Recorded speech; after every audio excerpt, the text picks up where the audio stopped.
We're going to take a look at the single cultural shift that may be most responsible for the changing American political landscape, more so than race or ethnicity.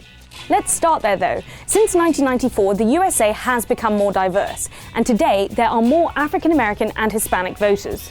And here's how voters have identified themselves over the past 10 years. Basically, since the era of Obama and Trump, it's been pretty steady. So the question is, if the parties haven't changed, and the voters look like they haven't either, what's going on? Well, one way to understand all of this is by looking at a single group of voters: white voters.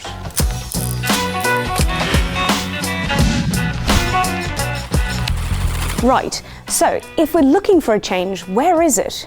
As Chuck said, it's to do with white voters, and specifically the changes when it comes to their education. Here's a graph showing how white voters without a college degree identify themselves. Now, historically, of those without a college degree, a few more of them identify as Republican. And here's the graph showing how white voters with a college education would have identified themselves. Now, historically, many more of them would have voted Republican. Now, you can see on both these graphs that things have changed completely. Today, if you're a white voter with a college education, you're more likely to identify as Democrat. If you're a white voter without a college degree, you're more likely to identify as Republican.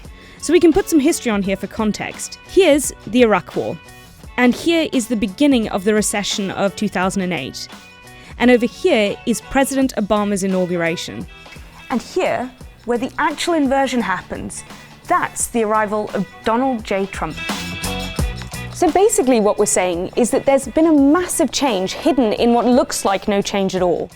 White voters identifying as Republican has been pretty stable at about 51% since 1994, but it's in the last few years that who they are has changed.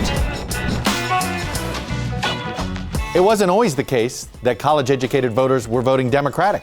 In fact, they used to mostly vote Republican. Go back to the '88 election. These states, all with high levels of college-educated voters, California, Illinois, New Jersey, all three of them voted for Republican George H.W. Bush.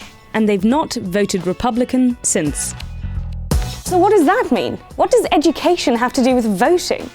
Well, as with everything, there's a whole host of implications and effects, but it is possible to focus on a few. Economics.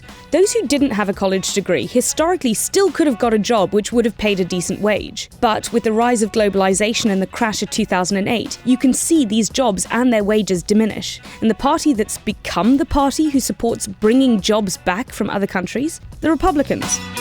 Culture. The Republican Party has also shifted in non-economic issues like abortion and guns.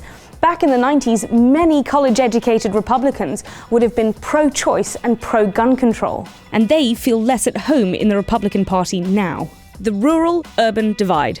Republicans are increasingly catering to rural communities, where people are less likely to have access to a higher education. And it's a combination of all of these things which we see playing out in the way that voters with different types of education are identifying themselves, and the way that the parties have shifted over time. And it's not just about whether or not you have a college education. The perception of whether a college-educated electorate is good has also changed. Republican support for college has plummeted, in part because many believe a university education is nothing more than an indoctrination for liberals. And we're not saying that people with a degree are smarter or that people without one aren't. But a college education is now becoming a clear indicator of how someone might identify as a voter. Thanks for watching. If you'd like to see more things explained in mixed reality, then click the links just here.